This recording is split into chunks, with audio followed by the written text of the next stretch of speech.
My dear students, a very good morning to all of you.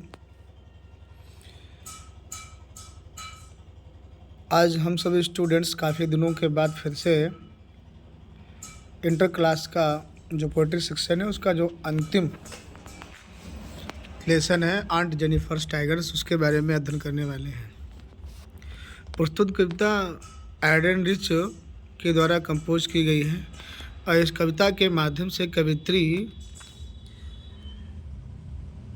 एक aunt Jennifer's के tigers जो होते हैं उनके विषय में बताना चाहती है। और ये टाइगर्स जो हैं एक आंट के द्वारा एक ऐसे पैनल पर बनाए गए हैं जो कि एक वैवाहिक स्थिति का वर्णन कराते हैं, जो बाधाएं होती हैं, व्यवस्थाएं होती हैं, constants of a married life, वैवाहिक जीवन की किसी भी महिला की उसको जो है एड्रेसेस करती है, संबोधित करती है, बताती है। तो आइए चलिए हम सभी स्टूडेंट्स इसको वन बाय लाइन जो है इसका अध्ययन करते हैं। Adrienne Rich was born in Baltimore. Adrienne Rich जो थी कवित्री, उनका जन्म बाल्टीमोर में हुआ था, मैरीलैंड में, यूएसए में। शी इज वाइडली नोन, और ये विस्तृत रूप से जानी जाती हैं फॉर हर इन्वॉल्वमेंट, अपने सहयोग के कारण, इन कॉन्टेम्प्रेरी वुमेंस मूवमेंट, एक समकालीन महिलाओं का आंदोलन हुआ था, उसमें उन्होंने एज अ पोएट, एक कवि के रूप में और एक सिद्धांतकार के रूप में अपना सहयोग दिया था, इसलिए ये बहुत प्रसिद्ध हैं। और साथ ही साथ में सी हैज़ पब्लिश्ड, इन्होंने पब्लिश्ड किए हैं 13 वॉल्यूम्स ऑफ पोएट्री के जो 19 वॉल्यूम्स का मतलब ग्रंथ जो है, मतलब खंड, कविता के, काव्य के 19 जो खंड हैं उनको प्रकाशित किया है। और 3 कलेक्शंस ऑफ एसेज, इनके निबंधों के 3 संग्रह हैं। एंड अदर राइटिंग्स, और दूसरे भी लेख हैं। A strong resistance of racism, और एक प्रबल रेसिस्टेंस मीन्स प्रतिरोध टू रेसिज्म, जातिवाद या नस्लवाद का, एंड मिलिटरिज्म और सैन्यवाद का वो एकोज करता है, मतलब गूंजता है थ्रू हर वर्क उनके कार्यों में। ये जो द पोएम है, प्रस्तुत poem aunt Jennifer's tiger addresses the constants, ये व्यवस्थाएं हैं ऑफ मैरिड लाइफ, वैवाहिक जीवन की, ऑफ वुमेन के अनुभवों का मैसेज जो है एक्सपीरियंसेस, उसके बारे में इस कविता में बताया गया है। तो what does the title of the poem suggest to you, कि ये जो प्रस्तुत कविता का टाइटल है आंट जेनिफर्स टाइगर, इससे आपको क्या सीख मिलती है, आपको क्या बताता है? Are you reminded of other poems on tigers? क्या इस टाइटल को देख करके आप लोगों को इस प्रकार के कोई और भी पोएम्स याद आती हैं जो टाइगर्स के बारे में हैं?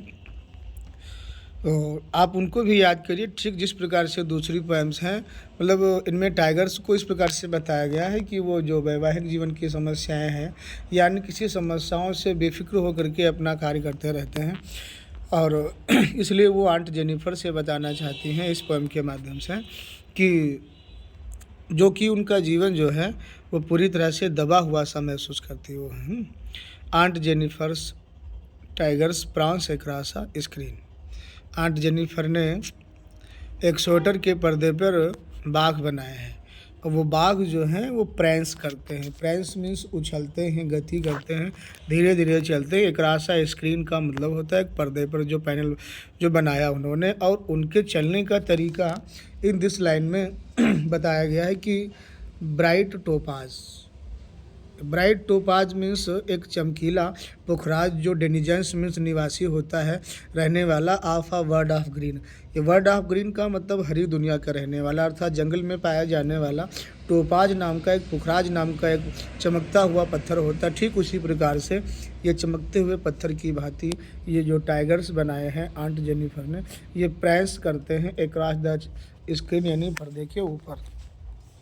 अगली लाइन में they do not fear the man, और ये जो बाघ जो आंट ने बनाए हैं अपने पर्दे पर, वो ठीक उसी प्रकार से वो फियर नहीं करते, डरते नहीं उन आदमियों से। बेनीथ द ट्री, जो पेड़ों के नीचे खड़े हुए हैं। They pace in sleek chivalric certainty, बल्कि वो गति करते हैं। स्लीक का मतलब भव्य, एलिगेंट तरीके से, सौर्यपूर्ण ढंग से और आत्मविश्वास के साथ। सर्टेनिटी का मतलब है कॉन्फिडेंस के साथ, और शिवारली का मतलब है सौर्यपूर्ण ढंग से, स्लीक का मतलब भविष्य तरीके से। तो ये उनके चलने का तरीका है। Aunt Jennifer's fingers fluttering through her wool, जो चाची अर्थात आंट जेनिफर हैं, वो इतना डरी और सहमी हुई हैं उन वैवाहिक जीवन की समस्याओं से, बंधन से, कि जो उनकी फिंगर्स हैं वो फ्लटरिंग मीन्स कंपन करती हैं थ्रू हर ऊल, वो जो स्वेटर बुन रही है उसके मध्य में, और वो इतना असहाय महसूस करें कि find even the Ivory. Ivory means ये वो हाथी दांत की बनी हुई जो निडल हैं, जो सुई हैं, उनको भी कठिन पा रही हैं टू पुल खींचने में। The massive weight of uncle's wedding, और वो बता रहा है, लेखिका ये बता रही है कि जो मैसिव वेट है, यानी वो जो भारी भरकम भार है अंकल्स वेडिंग यानी विवाह रूपी बंधन का, वो इस प्रकार से बैठता है।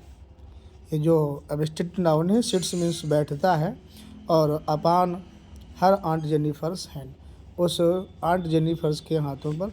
तो इस लाइन में एक फिगर ऑफ स्पीच है, जब कोई निर्जीव वस्तु या मानवीय कण की तरह काम करती है तो उसको पर्सनिफिकेशन कहते हैं।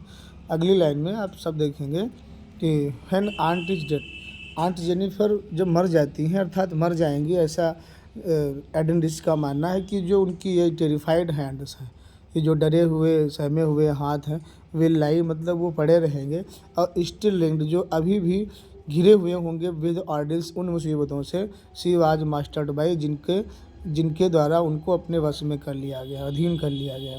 लेकिन उनके कहने का मतलब है एडन रिच का, जो टाइगर्स बनाए हैं ऑन द पैनल पर, उस पर्दे पर, दैट सी मेड जिसने बनाए हैं, विल गो ऑन प्रांसिंग, वो उछलते कूदते चलते रहेंगे गर्व के साथ में बिना डरे हुए। तो इस तरह से इस पोएम की ये समरी है। सभी स्टूडेंट्स उसको पढ़ करके एक बार इसकी सेंट्रल आइडिया लिखने का प्रयास करेंगे, और हमारे चैनल को सब्सक्राइब करना और कमेंट करना ना भूलें। धन्यवाद।